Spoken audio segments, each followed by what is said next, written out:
అలానే మిస్ఎస్ రావు 70,000 రెంట్, 5 లక్షలు డిపాజిట్. ఇది మీరు రెంటింట్లో దిగాలంటే నిర్ణయించినటువంటి రేటు ఎక్కడ? బెంగళూరులో. ఇది ఎలా సాధ్యం అని అంటే ముంబై మాఫియాకి ఏదైనా సాధ్యమే. ముంబై మాఫియా దిగింది అని అంటే ఏదైనా సాధ్యమే. ఒకప్పుడు బెంగళూరుని ఇలానే చేసి ఆ బెంగళూరు నుంచి ఆ ముంబై మాఫియాని తరిగి కొట్టేంత వరకు కూడా నిద్రపోలే అక్కడ బెంగళూరులో ఉండేటువంటి వాళ్ళు. ఇప్పుడు మళ్ళీ ఎంటర్ అయ్యారు. దాంతో ఇప్పుడు అక్కడ పరిస్థితి అది ప్రజెంట్. అందుకే 140% అక్కడ రియల్ ఎస్టేట్ డిమాండ్ అని క్రియేట్ చేసేసారు. మొత్తం ముంబై కానీ లేదంటే ఇతర మెట్రోపాలిటన్ సిటీస్లో రియల్ ఎస్టేట్ పెరుగుతూ ఉంటే, డిమాండ్ పెరుగుతూ ఉంటే, ఒక్క హైదరాబాద్లో మాత్రమే తగ్గుతూ ఉంది. 9% తగ్గింది హైదరాబాద్లో. 9% తగ్గింది రియల్ ఎస్టేట్ డిమాండ్. అదే 140% పెరిగింది బెంగళూరులో. 14% ముంబైలో పెరిగింది. మరి ఎందుకు హైదరాబాద్లో 9% తగ్గింది? దీని మీద గత కొంతకాలంగా చర్చ జరుగుతున్నటువంటి క్రమంలో లేటెస్ట్గా హైదరాబాద్ బేస్కు సంబంధించినటువంటి ఒక రియల్ ఎస్టేట్ సంస్థ ఒక సర్వే చేసి విడుదల చేసింది సోషల్ మీడియాలో. ఏంటంటే బెంగళూరు, ముంబై, ఢిల్లీ, చెన్నై ఇక్కడ అంతా కూడా మార్కెట్ డౌన్ అయిపోయింది రియల్ ఎస్టేట్. ఒక్క హైదరాబాద్లో మాత్రం 5% పెరిగిందని చెప్పి లేటెస్ట్గా ఇచ్చారు ఓ సర్వే. మరి దీన్ని నమ్ముదామా? దీన్ని నమ్మితే బోల్తా పట్టక ఖాయం. ఎందుకంటే రిజిస్ట్రేషన్ ఆఫీసులకు వెళ్తే లావాదేవీలు కనుక చూసుకుంటే గత ఏడాది కంటే 20% తక్కువ ఉంది. 20% తక్కువ ఉంది గత ఏడాది కంటే లావాదేవీలు.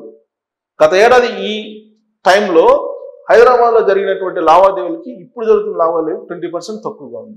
మరి ఈ సర్వే సంస్థ ఎలా చెప్తుంది? ఈ సిటీస్లో మొత్తం తగ్గింది ఈ నెలలో, ఒక్క హైదరాబాద్లో మాత్రం 5% పెరిగిందని చెప్పి ఎలా చెప్తుంది అని అంటే ఆర్టిఫిషియల్ క్రియేషన్. ఇదంతా కూడా ఆర్టిఫిషియల్గా క్రియేట్ చేసి రియల్ ఎస్టేట్ని హైప్ తీసుకొచ్చే ప్రయత్నం, మధ్యతరగతి వాళ్ళని నిలువునా మోసం చేసేందుకు కుట్ర జరుగుతోంది. ముంబై బ్యాచ్ వచ్చింది, ముంబై బ్యాచ్ వెళ్ళిపోయింది హైదరాబాద్ నుంచి. ఇప్పుడు ఏమొచ్చింది? రెంట్లకు సంబంధించినటువంటి వాళ్ళు దిగారు. ఈ రెంట్లకు సంబంధించినటువంటి వాళ్ళు దిగి ఏం చేస్తున్నారు? మీరు ఫ్లాట్ బుక్ చేసుకోండి, మీకు రెంట్ నెలకు 30,000 ఇచ్చింది ఖాయం, మేము 30,000 ఇస్తాం, మీరు 2 కోట్లు పెట్టి ఇల్లు కొనండి. ఇది ఆఫర్. ఇంకోటి ఏంటి? ప్రీ లాంచ్ పేరుతోటి ఈ మధ్య కాలంలో పోయిన వారం దాదాపుగా 500 కోట్ల రూపాయలు ఎగ్గొట్టి వెళ్ళిపోయారు. 500 కోట్లు ప్రీ లాంచ్ పేరుతోటి కంపెనీ. పెద్ద పేరు మోసినటువంటి కంపెనీలే ఇవాళ డోల్ రౌండ్స్ లో ఉన్నాయి. టాప్ 20లో ఉన్నటువంటి ఒక కంపెనీ దాదాపు 10,000 కోట్లకి బోర్డు తిప్పేయడానికి సిద్ధంగా ఉందని చెప్పేసి రియల్ ఎస్టేట్లో రిపోర్ట్స్ వస్తున్నాయి లేటెస్ట్గా. ఇప్పటి వరకు హైదరాబాద్లో 13,000 కోట్ల రూపాయలు ఎగ్గొట్టి పోయినటువంటి వాళ్ళు ఉన్నారు వినియోగదారులకి. 13,000 కోట్ల రూపాయలు ప్రీ లాంచ్ పేరుతో కానీ లేదంటే ప్రాజెక్ట్స్ పూర్తి చేయలేనటువంటి పరిస్థితుల్లో కానీ వెళ్ళిపోయినటువంటి కంపెనీలు 13,000 కోట్ల రూపాయలు ఎగ్గొట్టిపోయి ఇంకొక 10,000 కోట్ల రూపాయలు ఎగ్గొట్టడానికి కంపెనీలు టాప్ 20లో ఉన్నటువంటి కొన్ని కంపెనీలు 1-2 కంపెనీలు సిద్ధంగా ఉన్నాయి. ప్రీ లాంచ్ పేరుతోట లాస్ట్ మంత్లో 500 కోట్లు, లాస్ట్ వీక్లో 500 కోట్లు ఎగ్గొట్టిపోయినటువంటి కంపెనీలు ఉన్నాయి. మరి రియల్ ఎస్టేట్ అంత అద్భుతంగా ఉంటే ఈ పరిణామాలు ఎందుకు ఉంటాయి? ఈ రియల్ ఎస్టేట్ అందరూ కలిసి ఏదో ఒక సర్వే పేరు చెప్పేసి ఆ సర్వే వేయించి బెంగళూరు, ముంబై, ఢిల్లీ, చెన్నై ఇదంతా తగ్గిపోయింది, హైదరాబాద్లో మాత్రమే పెరుగుతుంది, 5% పెరిగిందని చెప్పి ఒక గాసిప్ న్యూస్ స్ప్రెడ్ చేస్తున్నారు. వాస్తవంగా హైదరాబాద్లో అవసరానికి మించినటువంటి ప్రాజెక్ట్స్ ఉన్నాయి. హై రైజెస్లో బుక్ చేసుకునేటువంటి వాళ్ళు లేరు. అలాగే స్టాండర్లోన్ బిల్డింగ్స్, స్టాండర్లోన్ అపార్ట్మెంట్స్లో కొనేవాళ్ళు లేరు. కొద్ది గొప్ప కొంటున్నారంటే గేటెడ్ కమ్యూనిటీలో సెకండ్ సేల్స్ కొంటున్నారు. అంతకు మించి ఎక్కడ కొనుగోలు చేయట్లేదు. ఇవాళ స్టాండర్లోన్ అపార్ట్మెంట్స్ అమ్ముకోవాలంటే రియల్ ఎస్టేట్ బిల్డర్లు చాలా ఇబ్బంది పడుతున్నట్టు పరిస్థితి. ఒక బిల్డర్ నాకే ఫోన్ చేశారు, 4500 ఎస్ఎఫ్టీ నేను ఇస్తానని చెప్పి ఫోన్ చేశారు. ఎక్కడ? బాచుపల్లి ఏరియాలో 4500 ఎస్ఎఫ్టీ 4500 లెక్కన ఇస్తానండి, ఎవరైనా ఉంటే చెప్పండి అని. ఇలాంటి పరిస్థితి ఉంటే బాచుపల్లిలో, ఇక్కడ గచ్చిబౌలిలో ఎస్ఎఫ్టీ 6500 నుంచి 7500 దాకా నడుస్తుంది. దానికి వచ్చి కొనేవాళ్ళు లేరు. కారణం ఏంటి? ఈ మధ్యకాలంలో జరుగుతున్న మోసం ఏంటంటే, గతంలో డబుల్ బెడ్రూమ్కి అట్లీస్ట్ $50 ఇచ్చేవాళ్ళు. అంటే కామన్గా ఉండేది, common land share undivided share, UDL undivided land 50 ఇచ్చేవాళ్ళు. ఇప్పుడు డబుల్ బెడ్రూమ్కి 33 గజాలు ఇస్తున్నారు. 33 గజాలు అన్డివైడెడ్ షేర్ ఇస్తున్నారు, యూడిఎస్. అదే త్రిబుల్ బెడ్రూమ్కి అయితే 43 అట్ట ఇస్తున్నారు. సో ఇక్కడ ల్యాండ్ షేర్ తగ్గించేశారు, ఎస్ఎఫ్టీ కాస్ట్ పెంచేశారు. దాంతో ఎవరు కొనుగోలు చేయడానికి సిద్ధపడలేదు. ఇక్కడ ల్యాండ్ షేర్ ఎందుకు తగ్గించారంటే, ఇప్పుడు ఆ ల్యాండ్ ఇది వాళ్ళు ఇష్టం వచ్చినట్టు 1 లక్ష నుంచి 2 లక్షలు వేసుకుంటున్నారు. ల్యాండ్ కాస్ట్ వాళ్ళు ఇష్టం వచ్చినట్టు వేసుకుంటున్నారు. సో ఇక్కడ గ్యాంబ్లింగ్ నడుస్తుంది. ఈ గ్యాంబ్లింగ్ నడుస్తున్నటువంటి క్రమంలో మాఫియా ఎంటర్ అయింది. మాఫియా ఎంటర్ అయ్యి ప్రత్యేకించి రెంట్లకి హోల్డ్ చేస్తున్నారు. ఫ్లాట్స్ని రెంట్లకు హోల్డ్ చేసేసి ఆ మాఫియా ఏం చేస్తున్నారు, మైండ్ సెట్ చేస్తున్నారు ప్రజలది. డబుల్ బెడ్రూమ్కి 25,000 రెంట్ ఏంటి, త్రిబుల్ బెడ్రూమ్కి 30,000 రెంట్ ఏంటి, అసలు ఈఎంఐ కట్టు వేసుకుంటే పోతుంది కదా, మనం ఫ్లాటే కొనుక్కుంటే ఫ్లాటే వస్తుంది కదా అనేటువంటి ఒక భావనకి ప్రజల్లోకి తీసుకెళ్ళిపోతున్నారు. ఇది మాఫియా చేస్తున్నటువంటి, రియల్ ఎస్టేట్ మాఫియా చేస్తున్నటువంటి ఒక వ్యూహాత్మకమైనటువంటి, ఒక రకంగా చెప్పాలంటే మైండ్ సెట్ తయారు చేస్తున్నారు.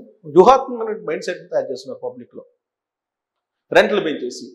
ఇక రెంట్లు కొంతమంది రెంట్కి ఆశపడి ఇస్తున్నారు. ఆ మాఫియా ఏం చేస్తుందంటే, ముందు అది 20,000 ఉన్నదాన్ని 30,000 తీసేసుకున్నారు, 30,000 ఉన్నదాన్ని 40,000 తీసేసుకుంటున్నారు. తీసుకున్న తర్వాత ఫస్ట్ 2 నెలలు ఇస్తారు, 2 months లేదా 3 months ఇస్తారు. ఆ తర్వాత 4వ నెల నుంచి ఓనర్కి చుక్కలు చూపిస్తారు. చుక్కలు మామూలుగా కాదు, ఇంకా దాన్ని ఖాళీ చేసే పరిస్థితి ఉండదు ఆ ఫ్లాట్ని. అలాంటివి వేరే వాళ్ళు ముంబై మాఫియాలో భాగస్వాములైనటువంటి వాళ్ళు, ముంబై మాఫియాకు సంబంధించినటువంటి వాళ్ళు ఫ్లాట్లని ఆక్యుపై చేసి ఖాళీ చేయనటువంటి వివాదాలు పోలీస్ స్టేషన్లో ఇవాళ హైదరాబాద్లో దాదాపుగా 4 to 5% ఉన్నాయి. 4 to 5% దాదాపు ఇప్పుడు లాస్ట్ ఇయర్ కంటే ఇప్పుడు పెరిగినాయి. సో ఇప్పుడు రాబోయేటువంటి రోజుల్లో మీరు ఎవరైనా సరే ఫ్లాట్ అడగగానే రెంట్ వస్తుంది కదా అని చెప్పి మీరు ఇచ్చారంటే మీ ఫ్లాట్ ఖాళీ చేసే పరిస్థితిలో ఉండదు. నాకు తెలిసి ఈ మోతీ నగర్లో దాదాపు 2 years నుంచి ఒక అతన్ని ఖాళీ చేయించలేని పరిస్థితిలో ఉన్నారు. అలాగే లకడీ కపూర్లో నా దగ్గరికి వచ్చింది ఆ ఇష్యూ, మీరు వీడియో చేయండి, అట్లీస్ట్ ప్రభుత్వం పట్టించుకున్నాం వీడియో. అక్కడ లకడీ కపూర్లో ఒక ఎమ్మెల్సీ ఎన్ఆర్ఐది ఫ్లాట్ తీసుకొని రెంట్ ఎక్కువ వస్తుందని చెప్పి ఎన్ఆర్ఐ ఇచ్చేసాడు. ఇస్తే వాళ్ళ ఖాళీ చేయని పరిస్థితుల్లో రకరకాల గందరగోళం చేస్తే మధ్యలో సెటిల్మెంట్ చేసి 2 కోట్లు దాన్ని 50 లక్షలకు అమ్ముకోబోయాడు. 2 కోట్లు వాల్యూ చేసింది 50 లక్షలు. ఆ 50 లక్షలు కూడా రావేమో, ఫ్లాట్ కూడా రాదేమో అని చెప్పి వచ్చిన కాడికి తీసుకెళ్ళిపోయారు. ఇలాంటి సంఘటనలు హైదరాబాద్లో బోల్డ్ ఉన్నాయి. హైదరాబాద్లో కోకొల్లలు ఉన్నాయి. ప్రత్యేకించి మాదాపూర్, తర్వాత కొండాపూర్, గచ్చిబౌలి, ఈ కళ్యాణ్ నగర్, మోతీ నగర్, ఈ ప్రాంతాల్లో ఈ దందా నడుస్తుంది బాగా. ఎక్కడైతే నార్త్ వాళ్ళు ఎక్కువ ఉన్నారో, నార్త్ మాఫియా, ముంబై మాఫియా, అక్కడ ఈ రెంట్లకు సంబంధించినటువంటి గ్యాంబ్లింగ్ జరుగుతుంది. మీరు 10 రూపాయలు ఎక్కువ వస్తున్నాయి కదా అని చెప్పేసి మీరు కనుక ఇస్తే, గేటెడ్ కమ్యూనిటీలో ఎక్కువ ఇది, గేటెడ్ కమ్యూనిటీలో దిగుతున్నారు. గేటెడ్ కమ్యూనిటీలో దిగి ఇంకా ఫ్లాట్ ఖాళీ చేయట్లా. 20,000 30,000 వస్తుంది కదా అని చెప్పేసి 10,000 ఆశపడి మీరు ఇస్తే మీ ఫ్లాట్ని ఖాళీ చేసే పరిస్థితి ఉండదు, మీకు రెంట్ ఇచ్చేటువంటి పరిస్థితి ఉండదు. ఆ రెంట్ ఇవ్వకుండా లాస్ట్కి 2 సంవత్సరాలకో 3 సంవత్సరాలకో ఖాళీ చేస్తే చాలరా బాబు అని చెప్పిన పరిస్థితికి మిమ్మల్ని తీసుకెళ్తున్నారు ముంబై మాఫియా. ఇలాంటి కేసులు చాలా ఉన్నాయి. పైగా ఇల్లీగల్ కార్యక్రమాలు వాటిలో చేస్తున్నారు. ఇది పోలీసులు అనేక సందర్భాల్లో చెప్పారు, చెక్ చేస్తున్నారు. ఆల్రెడీ ఏం చెప్పారు, ఓనర్ల మీదనే మేము కేసు పెడతాం, 2 సంవత్సరాలు జైలుకి వెళ్ళాల్సి వస్తుంది ఇల్లీగల్ యాక్టివిటీస్ చేసినటువంటి వాళ్ళకి రెంట్కి ఇస్తే అని చెప్పి వార్నింగ్ కూడా ఇచ్చారు. అలాగే ఈ మధ్యకాలంలో మాదాపూరు, అలాగే కొండాపూర్లో రైడ్స్ కూడా చేశారు పోలీసులు. రైడ్స్ చేసి వాళ్ళు ఇల్లీగల్ కార్యక్రమాలకు పాల్పడుతున్నారు. బెట్టింగ్ యాప్లు అలాగే రకరకాల ప్రమోషన్స్ చేస్తూ ఉన్నారు వాళ్ళు. అలాగే అక్కడ వ్యభిచారం చేస్తున్నారు అని చెప్పి కేసులు కూడా పెట్టారు. ఓనర్స్ మీద కేసులు పెట్టారు. అయినప్పటికీ డబ్బులు కాసిపడి కొంతమంది ఓనర్లు ఎవరు రెంట్ ఎక్కువ ఇస్తే వాళ్ళకి ఇస్తున్నారు. అంతిమంగా వాళ్ళ ఫ్లాట్ కోల్పోవాల్సి వస్తుంది. అంటే ఆ ఫ్లాట్లో నుంచి దిగిన తర్వాత వాళ్ళని పంపించలేని పరిస్థితిలో ఉన్నారు చాలా మంది. కావాలంటే దీంట్లో కామెంట్లు పెట్టండి, ఎంతమంది వస్తారు కామెంట్స్, ఈ వీడియో చూసినటువంటి వాళ్ళు కామెంట్స్ పెట్టండి. వాళ్ళ ఫ్లాట్లో దిగి రెంట్ ఇవ్వకుండా ఆ ఫ్లాట్ని ఆక్యుపై చేసి సొంతం చేసుకున్నటువంటి వాళ్ళు ఉన్నారు. అలాగే సెటిల్మెంట్ చేసేసుకొని 10 రూపాయలతో రూపాయి తీసుకొని 2 రూపాయలు తీసుకుని సెటిల్మెంట్ చేసుకున్నటువంటి సంఘటనలు ఉన్నాయి. అలాంటివి మీరు కామెంట్ చేయొచ్చు. అలాగే రెంట్కి ఆశపడి ఇచ్చేటువంటి ఓనర్స్ ఎవరైతే ఉన్నారో ఫ్లాట్లు, ప్రత్యేకించి గేటెడ్ కమ్యూనిటీలో లేదంటే గ్రూప్ హౌసెస్లో, ప్రధానంగా గేటెడ్ కమ్యూనిటీస్లో వాళ్ళు లాస్ట్కి వదులుకోవాల్సిన వాళ్ళు ప్రాపర్టీని. అలాంటి పరిస్థితి హైదరాబాద్లో ఉంది. ఇక హై రైజెస్ పరిస్థితికి వస్తే హై రైజెస్ బుకింగ్సే కావట్లేదు. కారణం ఏంటంటే ఈ మధ్యకాలంలో హై రైజెస్ బుక్ చేసుకున్నటువంటి వాళ్ళు ఎవరు ఎన్ఆర్ఐలు, ప్రత్యేకించి అమెరికా ఎన్ఆర్ఐస్ బుక్ చేసుకుంటుంటారు. కెనడా వాళ్ళు, ఆస్ట్రేలియా వాళ్ళు, ఇలాంటి వాళ్ళు బుక్ చేసుకుంటుంటారు. లేదంటే యూఏకి పోయినటువంటి వాళ్ళు, గల్ఫ్ దేశాలకు పోయినటువంటి వాళ్ళు బుక్ చేసుకుంటుంటారు. కొంచెం టెక్నాలజీ పరంగా వెళ్ళినటువంటి వాళ్ళు, బాగా స్థిరపడినటువంటి వాళ్ళు, డబ్బులు ఉన్నటువంటి వాళ్ళు, డబ్బులు ఎక్కడ ఇన్వెస్ట్ చేయాలో తెలియనటువంటి పరిస్థితుల్లో గేట్ అక్కడ హై రైజెస్ బిల్డింగ్లో అదేదో ఒక ఫ్యాషన్ లాగా తీసుకుంటున్నారు.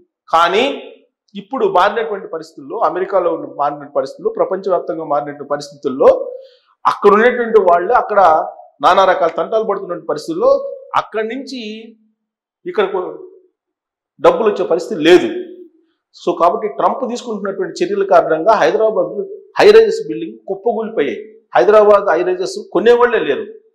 ఇలాంటి పరిస్థితి హైదరాబాద్లో ఉంటే ఈ గాసిప్ సర్వేలు చేసి, గాసిప్ రూపంలో కొన్ని సర్వేలు చేసి హైప్ క్రియేట్ చేసి ఆర్టిఫిషియల్గా రకరకాలుగా మధ్యతరగతిని ఇబ్బంది పెడుతున్నారు.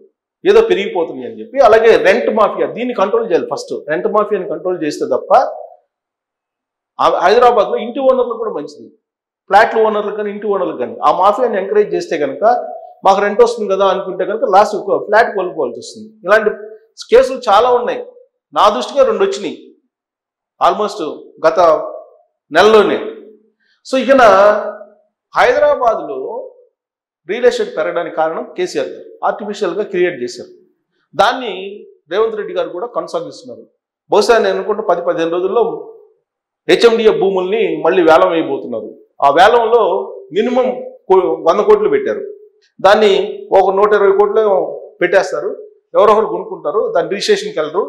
ఆ రేటును చూసి చుట్టుపక్కల ఉండేటువంటి వాళ్ళు కొనేటువంటి వాళ్ళు, మామూలు వాళ్ళు, దాదాపుగా గతంలో కోకాపేటలో ఏం జరిగిందో ఇప్పుడు కూడా అదే జరిగేటువంటి పరిస్థితి లేకపోలేదు. సో ఇలాంటి సర్వేలు మళ్ళా హెచ్ఎండిఏ భూములు వేలం వేసినట్టుగా 2-3 కూడా వచ్చే అవకాశం ఉంది.